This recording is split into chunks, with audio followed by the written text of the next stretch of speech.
Today's episode of PJ and the Beard, we're going to compare three guitars. It's the culmination of our Unusual Suspects mini-series we've done. But before we get into that, I'd like to ask you to consider subscribing to the channel, click on the notification bell. Your interaction with us helps us interact with great people in the industry. In this case, our friends at Zzounds. We went and asked for three Unusual Suspects, and the Beard's going to tell you what we got. Well, let's talk about this episode real quick with the purpose of this. So we have these three guitars. We've done this before. We did it with 335 styles. We did it with Strat style. We did it with a Strat style with a humbucker. Anyway, at the end, after we've done a video on all three of these guitars, we like to sit back and go, okay, so if we were able to keep one, what should we keep? Let's sit down. We play through the pickups again. We each do a jam with all three guitars, and then we give our opinion on which one, if it was up to us, right, that we would keep. Right. We've already done an individual episode on all three of these guitars with final thoughts, and we've played on each episode. We played the clean sounds, we played dirty sounds, we played with a bunch of different pedals, we did jams. So if you want to dive into any one of these guitars, you can go back to one of those episodes and dive deeper. All right, so this is really like, let's just spend a couple more minutes with them and then give kind of our final thought. Right.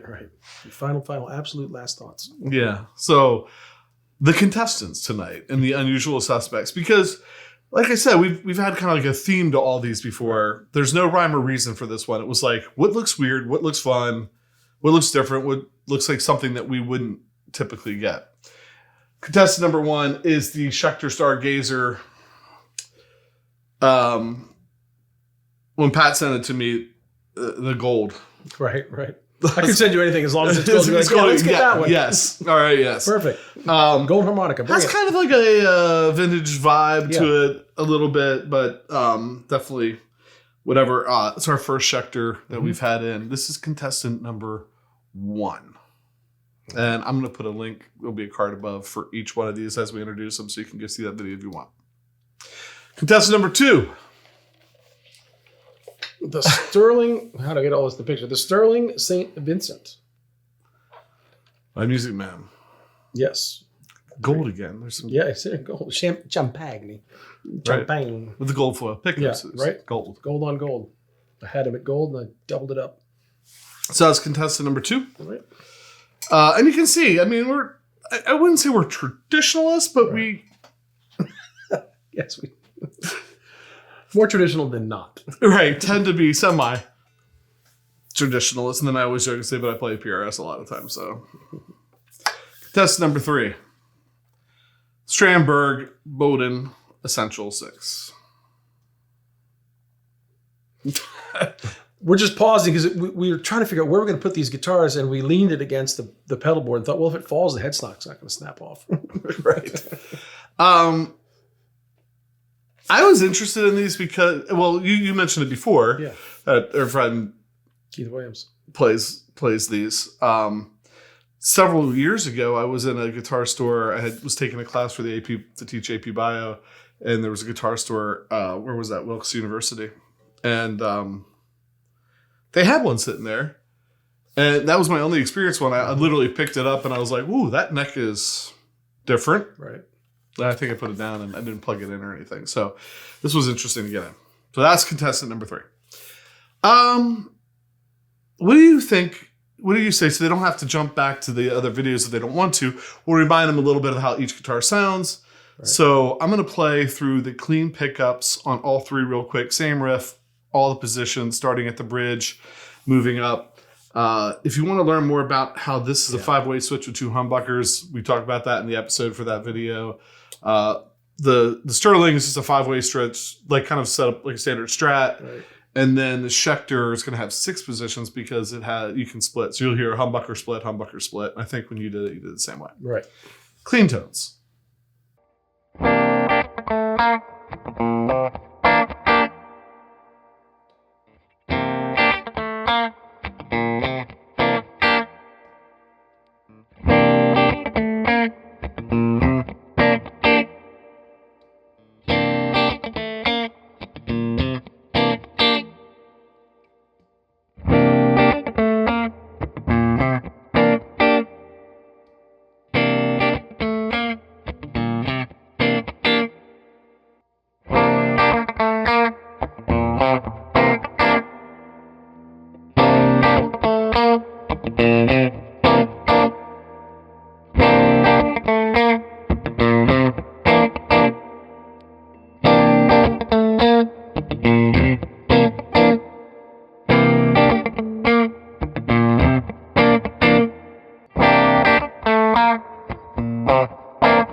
All right, well, as promised, we wanted to add some drive to these guitars and go through all the pickups. I did the exact same sequence that the Beard did. I grabbed the Keeley 4-in-1 Blues Disorder.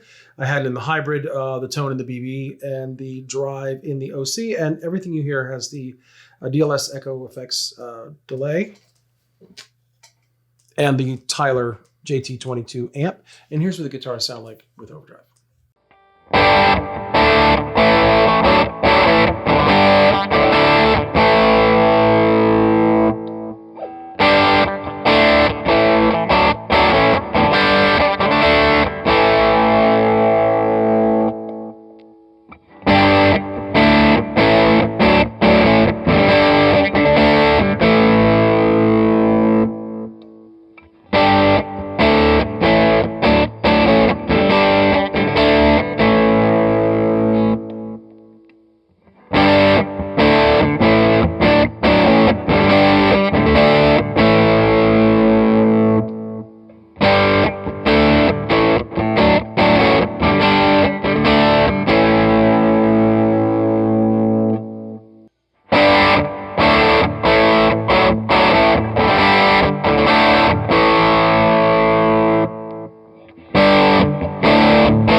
Well, as promised, we talk about always take these guitars through what I like to call a very awkward jam, because we're switching the guitars live, and I use a guitar strap. It's a whole mess, but we do it. And what I decided to do was grab the vintage tube screamer that I have, and it's been set pretty much this way for 30 years.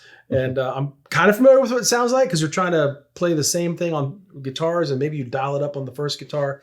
But it's a little bit of home base for me. I played this for a long time. So that's why I grabbed that Echo Tour, and I'm in the Tyler. And what did you use? To back you up, I was in the Fender Hot Rod Deluxe American Strat, 60th anniversary. And then, I don't know, we ended up with 2 vintage pedals. I grabbed Pat's Phase 90 off the wall. I had to put a battery in it. Open up, you ought to see the foam funk nightmare. That's right. I took the battery out immediately so it doesn't catch fire. But yeah, I played the Phase 90 with the American Strat to back him up. And that jam, something like this.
So now that Pat's had the opportunity to take all 3 guitars for a spin, my turn.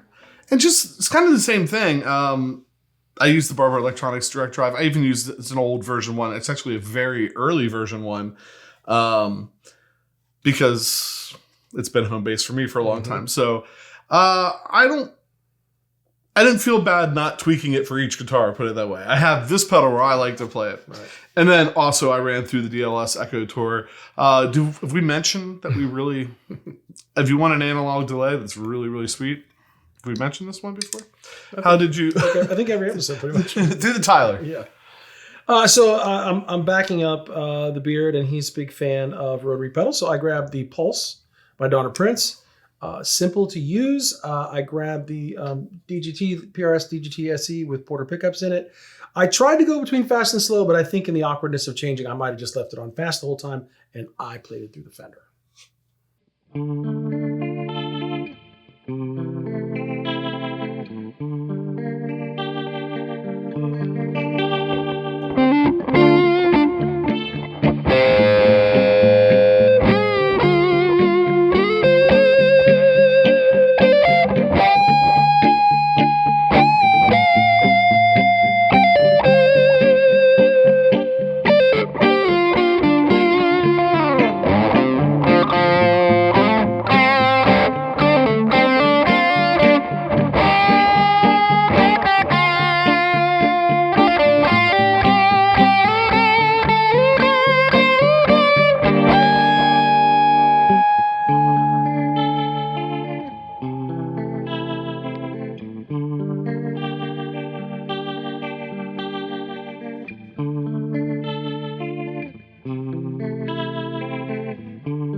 So hopefully we've reacquainted you with these 3. Maybe if you missed one of those episodes, and more importantly, reacquainted ourselves with these 3.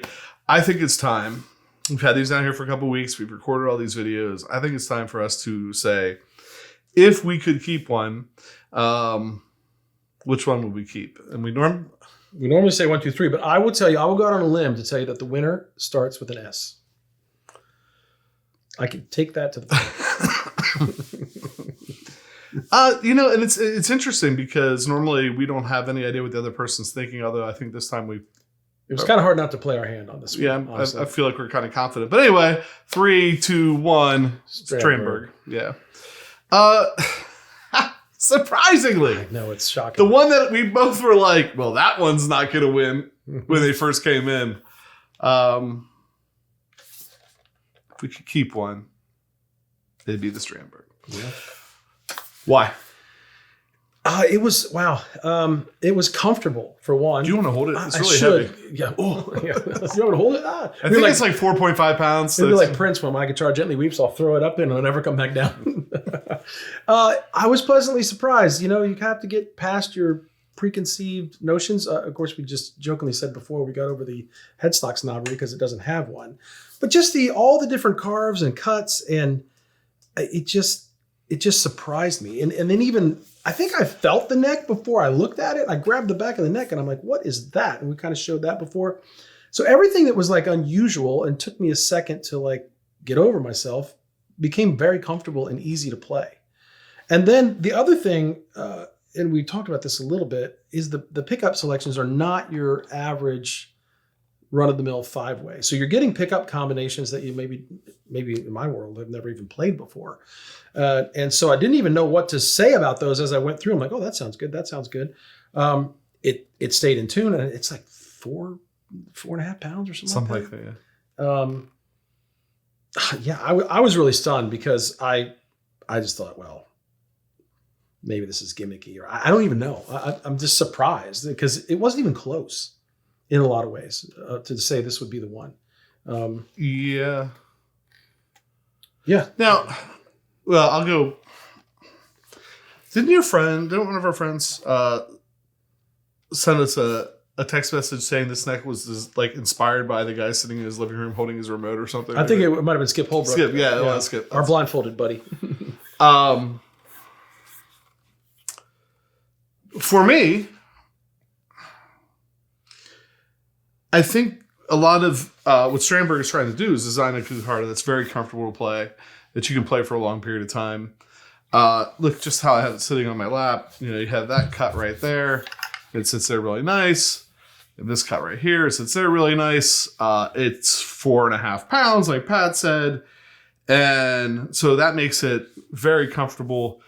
It's not taking up huge amount. You talked about somebody was playing it behind their workstation. Right. I could see sitting at my desk, even with arms on my chair. Like I don't feel like sitting. Somebody commented on the video we did on this guitar about how they have one and they play it more than any other guitars. They keep it like it's like the couch guitar, right? They can play it on the couch.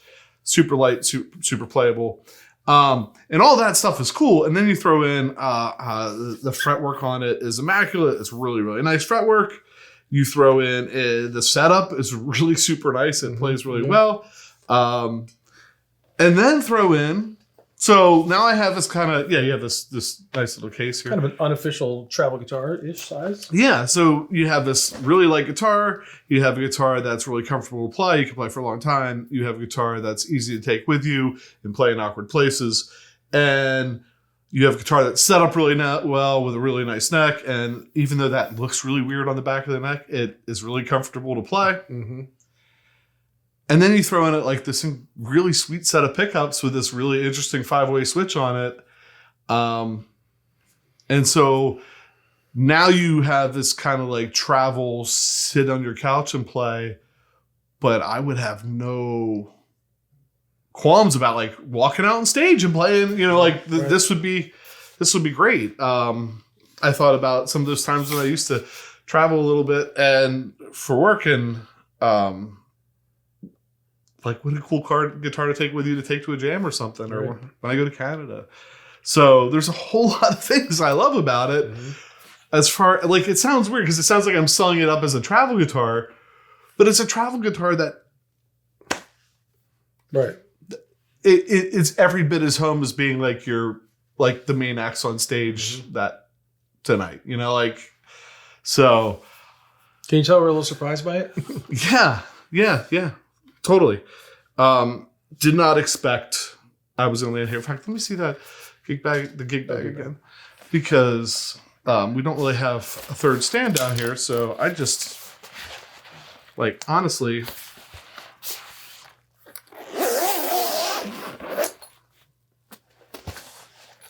Right. I thought you were leaving by.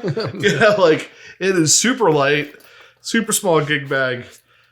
That's beautiful. Yeah. So, use that down over there. Watch the headstock. All right, so where do we go next? I think we ought to spend just a little bit of time on each of the other guitars. Which one do you want to start with? Well, if we just a point of order, the Strandberg's $1,099, and if we look at the Schecter now, that was $1,099. So as far as price point goes, they're comparable. As far as everything else, not as much. This one probably weighs twice as much. At least as that's not a light guitar. This one was kind of cool. I mean, I do like the option when you can split and get some different tones out of it. It does. It's like it's kind of futuristic and vintage at the same time. So we kind of got over our headstocks knob even with this one. I thought that was well done. I didn't dislike the pickups per se. It was solid, but it just didn't really stand out to me. Like, I wouldn't be unhappy to play this guitar. Oh no, not at all. There's a lot I like about it. I like the color. I think they did a nice job. I like the tremolo system on it. I think that's really nice. The splitting coils and stuff. I think where it maybe comes down for me a little bit is this configuration of two humbuckers that you're able to split with a 3-way toggle. We have that, like in spades, right? Right. So, like, I'm not sure that this is adding some kind of new piece. Something that's not already in the collective collection. Right. So I think that's maybe one of the reasons. I will say, though, like, if this is your cup of tea, this is a great guitar. Mm-hmm. Fretwork was nice, everything. And you can go back and watch the video we did on it. This guitar, there's nothing wrong with it. This is great. It is a good guitar. If the Strandberg hadn't been down here and something else had been down here, I very likely could have went for this tonight. Mm-hmm. But the Strandberg is just, like, it's killing me. And then the last contestant? Then the Sterling St. Vincent, which I always struggle to get. It is the opposite of the Strandberg because the headstock is long, the body is long. We called this the unusual suspects. What was the other clever line? Guitars that would swipe left on us. This guitar, like, these two guys went, nope. But it was kind of cool to get it in. Different body shape. Like, all these were just different to experience. I did like these pickups. I think as I refreshed my memory about it tonight, when I played through it, I tend to like 1, 3, and 5. The in-betweens were okay, but 1, 3, and 5, I did like that. Pretty comfortable to play. The little bit of the roasted neck was comfortable. Mm-hmm.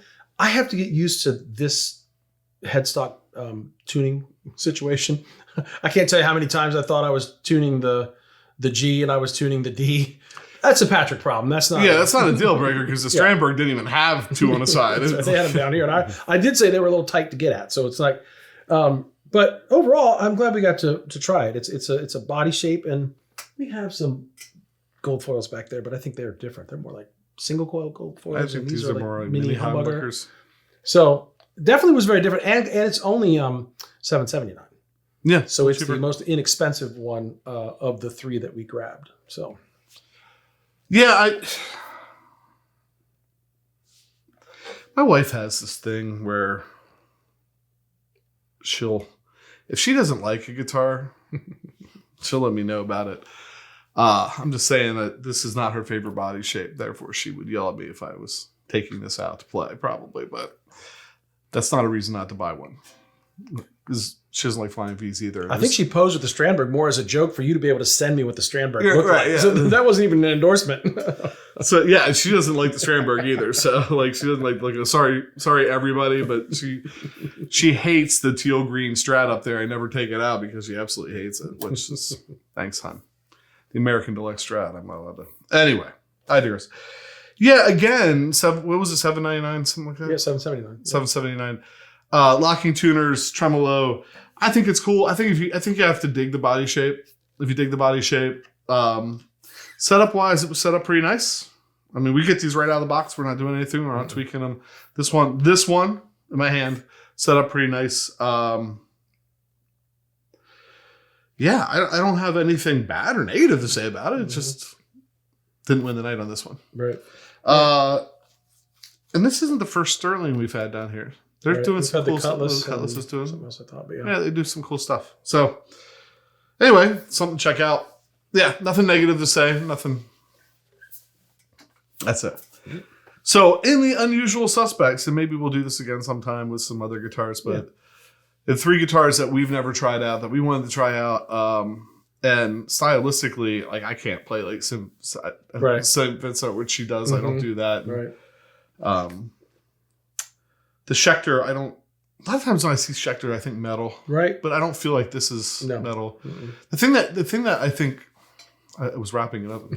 The thing that surprised me about all three guitars, especially maybe the Strandberg, I didn't feel like they were trying to lock you into any one particular style of music. Right. That you just play whatever you play. Right. So, anything else to add? No, glad we got to try them. I mean, these are things, and just jokingly tonight we realized they all started with S's. So maybe we'll just go through the Zzounds website, A, B, C, see what else we come up with. Cool. So with that, thanks for watching. Thanks for clicking the subscribe button, click the notification bell, leaving comments. Anytime you interact with the channel, that's what helps us interact with cool people like Zzounds and others and get cool stuff in to share with you. So hopefully we're both benefiting from that. So we really appreciate it. And with that, I'm PJ on behalf of the Beard, reminding you, no matter what you hear, you never have too much gear.